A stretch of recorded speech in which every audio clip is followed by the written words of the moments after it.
welcome back to my habitat. Andrew here. Today we're gonna work on a beautiful Christmas wreath for my front door. Let's get started. What we'll need for this project is a wreath form. You can get any size, this is 18. You will also need a pair of scissors and a pair of pruners. You will also need some wire, specifically black because it hides and we don't want this necessarily showing in our wreath. For the body of the wreath, you will need some greenery, anything you'd like, anything that will stay green. I have some red twig dogwood and some more sumac berries. Look at that. I mean, they're gorgeous. The first thing I do whenever I make a wreath is make a bunch of little bouquets or boutonnieres kind of shape. Pretty much what I do is take your piece of evergreen, clear the ends off because that's how we're gonna tie them together. So I take one piece, I've been making them like this because I think that's really pretty. Then you really simply just wrap a piece of wire, this is just a little 5-inch piece of wire, around to keep it together. Let me just wrap it. Make sure you're keeping it tight, the wire. You don't want it to be loose because then your wreath could fall apart. So very simple, just like that. You do want to be mindful of how big or how small you're making these. So if you make these bigger, you'll have a much more fluffier and not as condensed looking wreath. Or you can make them smaller and you'll have more of them along the wreath formation, making it more condensed and more thick. Both of them are beautiful. It's really just preference. You also want to keep in mind the type of greenery you use. So if you use something like a pine, really pretty look, a bit more lighter, has more movement. If you use something like a piece of fir in it, like I kind of have matched them up and did it behind, it will make your wreath look a little bit more fuller, a little bit more condensed, but not as much movement. So I opted to do a little bit of both. Now, it's completely your choice. Whatever you choose to make your wreath, it'll be beautiful and it will represent you, and that's what a wreath is for. That's why you make them homemade.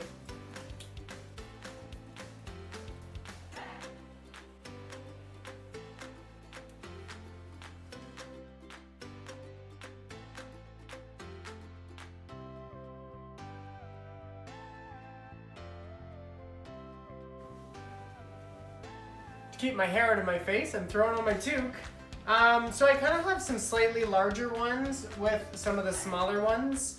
And I just kind of separated them. But really simply, we're just going to start this piece of wire. Now I am going to use the same piece of wire and just use that without any cuts. Wrap it with the wire.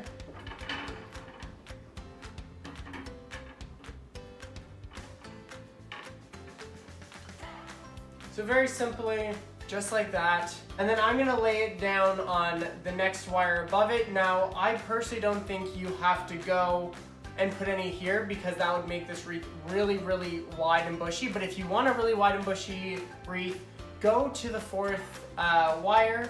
You can see the 1, 2, 3, 4, and fill them up. But I'm only gonna use the 2 center because I find that that is a big enough wreath. Now that I have my 2 placed, all I'm gonna do is cut off any sort of excess tails that are there, just so it's easier to lay the next set on top. I'm gonna put the next set just at the base of where the 2 original ones lie, so they're just gonna go right there. And I'm just gonna continue that all the way around until we get here, and I'll come back to you guys.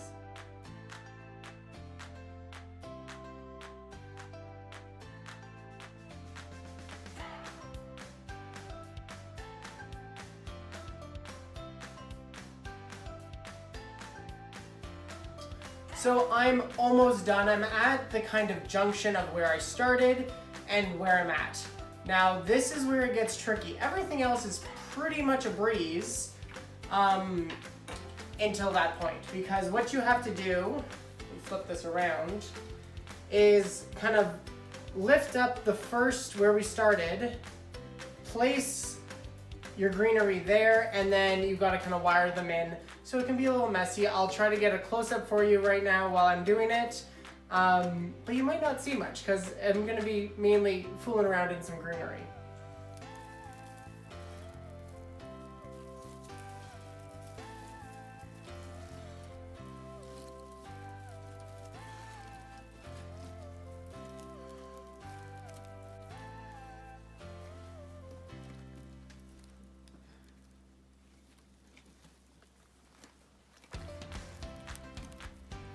Now that I've done filling in with all my little bundles, I'm just gonna cut the wire a little shorter, kind of wrap it around, tie it up, make sure it's nice and secure.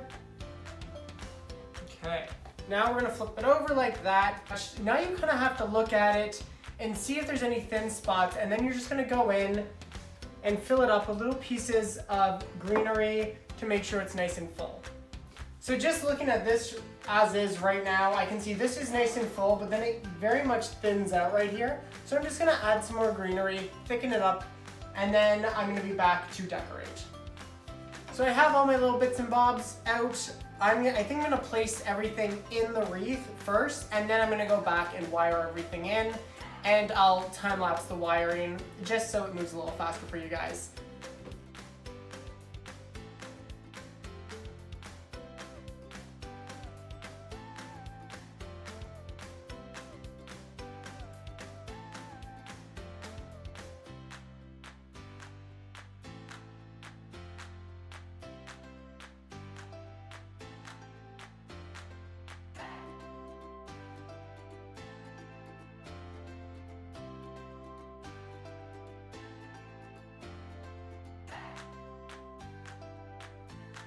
Love how this turned out.